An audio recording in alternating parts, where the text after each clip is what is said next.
ধন্যবাদ আরিফ ভাইকে।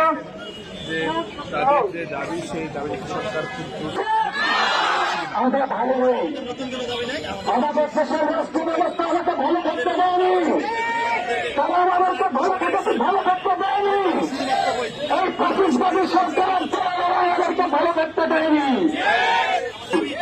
কেন আছে আপনারা জানেন কিনা, এই ফ্যাসিস্টবাদী সরকার 26 লক্ষ বেকার, 26 লক্ষ ভারতীয়কে আমাদের দেশে চাকরি দিয়েছে, সে কারণে আজকে বাংলাদেশের শিক্ষার্থীরা বেকার।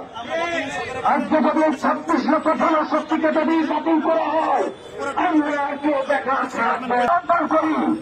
আপনারা আমাদেরকে এই ভারতীয়দেরকে চাকরিচ্যুত করে আমাদেরকে নিয়োগ দিন, নয়তো আমাদেরকে পুরস্কার করুন। আমরা আর বাঁচতে চাই না। আমরা ছেলে মানুষ, কিন্তু আমাদের মেরুদণ্ড আছে, কিন্তু আমাদের মেরুদণ্ডের কোন মূল্য নাই। এই সমাজ আমাদেরকে মূল্য দেয় না, এই আগের রাষ্ট্র ব্যবস্থা আমাদেরকে মূল্য দেয়নি।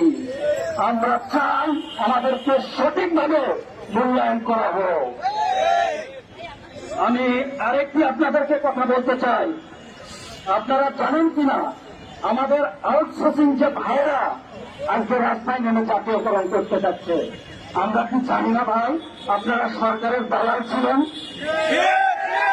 ফ্যাসিস্টবাদী সরকারের অবস্থায় নিয়োগ পেয়েছেন, সে কারণে আপনারা ছাত্রলীগ তার ভিতর থেকে আপনারা আমাদের সাথে, আমাদের এক ভাইকে তারা কিন্তু মেরেছে, আপনারা জানেন কিনা?